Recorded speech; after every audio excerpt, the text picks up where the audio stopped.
Hi everyone and welcome back. Welcome to the playlist where I'm covering about serverless. So in previous couple of videos we have already discussed about serverless framework. We know we actually discussed about how to deploy the Lambda using serverless framework, right? Earlier we were doing manual things and now we know how to use serverless framework, how to configure the AWS for serverless and then start deploying the Lambda. We have also seen how to do the offline testing and offline invocation of Lambda if before actually deploying the Lambda to AWS, okay, using serverless. Now, next thing what we are going to do is this. We have already done, like we are using serverless and we are using this Lambda and we are able to deploy this Lambda to AWS. So we are not going to have a single Lambda. We also going to have, you can see the API gateway, and then we have Lambda. All these things will be there. So let's just draw that what all things we have. So we are going to have API gateway, and we have also seen the local testing of a Lambda where it was pointing to some HTTP server and we were hitting the REST API in the last video. Right, so we have this API gateway, and it's not like a single Lambda. We are going to have multiple Lambdas. Let's say you're writing some APIs and then you have a DynamoDB. Right, DynamoDB is a data source from where we will actually fetch the data, read, scan, update, all these things we will be doing. Right, so this is the flow. This is how it is going to work. And now if I want to set up this infrastructure locally using serverless, and then after testing it locally, if I deploy this, then we will see how this is possible, right? Because this is what we wanted to achieve. If we are able to do this, then we know like a lot of things about serverless, how to use it, and how to do the configurations and all these things we have seen, right? So this is our main agenda, that we should be able to achieve this. Okay, now instead of Dynamo, you can have a MongoDB, you can have a MySQL.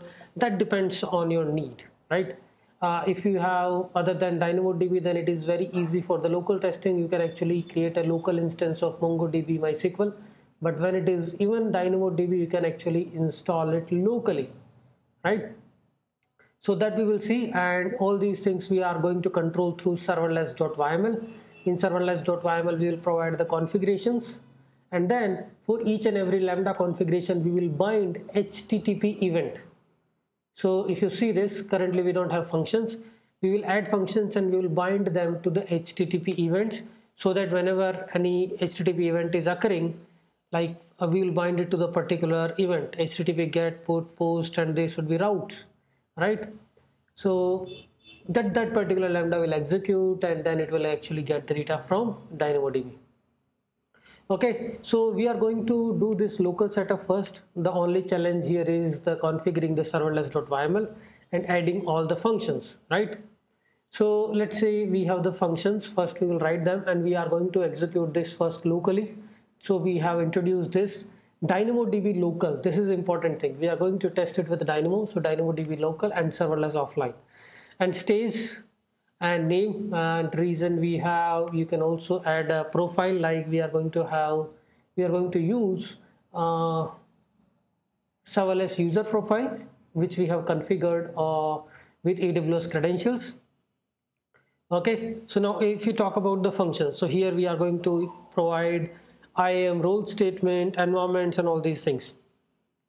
So in the environment, what we need is the DynamoDB table name, and we don't have a DynamoDB table, so we can generate it from the name of service, the name of stage, all these things. So we will first add the environment, like this is the DynamoDB table, and service name, it will use the service name, stage is dev, right? So it will actually create the table name accordingly, and we will use the same table name everywhere.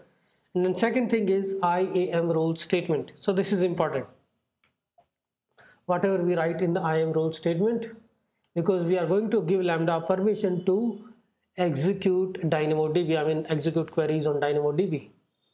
So here IAM role statement, the effect is allow. Now we will add actions. Now what all actions you wanted to give? DynamoDB query, scan, get item. Let's say I'm giving all the actions to this lambda. I mean, we are going to have multiple lambdas, so I'm giving these roles globally, right? And then resource, you will get an ARN for that particular resource, and ARN we can actually format, we can create if we know the DynamoDB table name and the region.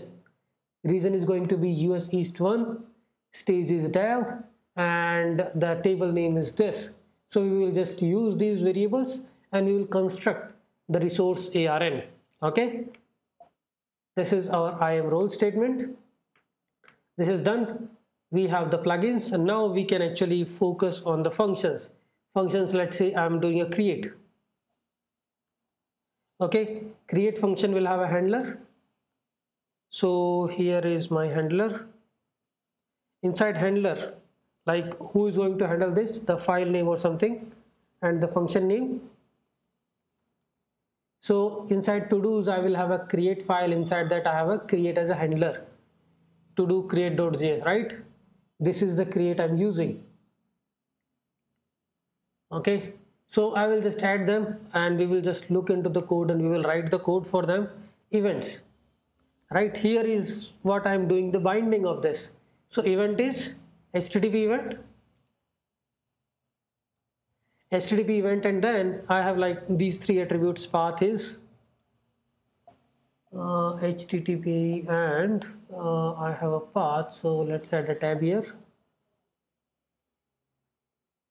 My path is to-dos. Okay, method is post, I'm creating a to-dos, and cross origin is true.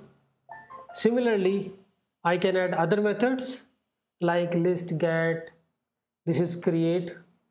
So I'll just copy this and I will use the same code. We'll just change the variable names. So this is create. Now I can just say it as a get, and it is mapped with get file, and get is the handler function name. To do here method will be just changed to get. Let's use it as a get by ID, right? So here to do is get, and path can be ID, and here we can just do a get, cross origin true, and then we can have one more method which will do the list. I mean, I'm trying to get all the list of all the to-dos. So it will also be get. Here it will be list.list. This is how I will do the mapping, and I'm getting all the to-dos for this particular list, right? Then we can have update, delete, same thing, same story. We will repeat again, and then we will write these functions, and we will use Node.js SDK for AWS to access DynamoDB resources. So there can be update. The only thing is update by ID. So here you can say update. Update is a function name, to-dos, and I will be updating based on particular ID. Instead of get, I will have put method. Same I can use for the definition of delete. I will be doing delete by ID. So this is delete. So you can see I have written 5 lambda function we are deploying with this. Delete.delete, HTTP method is delete, and delete by ID. Okay, so this is the basic mappings. I mean, we haven't created resources for creating the DynamoDB, like what all partition key attribute names that DynamoDB table is going to have, that we will create in the resources. So if you see the main tags, we have the providers, we have the plugins, we have the functions. Functions is all the lambda function definition, plugins, provider, the global configurations, your environments, your timeouts, your concurrency, all these things you will define here. Timeout, memory, and all. If you want to override them, you will do that at function level, right? Here all the functions are going to share this DynamoDB table as an environment and the IAM role statement, because we are all going to access this DynamoDB table. The another thing you can do is, currently we have given all the access to all the lambdas, which they can query, scan, get, put, update, but you can also provide this permission to a particular lambda.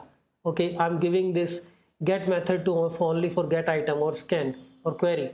Update will have only DynamoDB put item. Delete will have only DynamoDB delete item permissions. Okay, so this we have created. Now we have to do some few additional things to get this DynamoDB running locally. Okay, so for that, I also struggled while setting this up.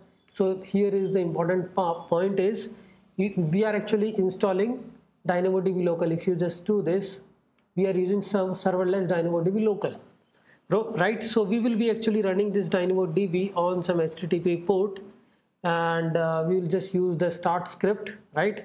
So what we are going to do is, first of all, we will create a resources using CloudFormation template, and we will write a custom template so that we can run the DynamoDB locally on a particular stage. Stage is like dev here, which is being used everywhere, right? And once the DynamoDB is started, we can actually do the query. Now rest all things are like, okay, how to write these lambdas, create, delete, get, list, update. We are going to access the DynamoDB, and we will just get is, okay, create, get the all the to-dos, delete is delete by ID, right? So we are going to use the DynamoDB operations for them. Okay, so let's see that in the next video, what all CloudFormation resources we have to create for DynamoDB.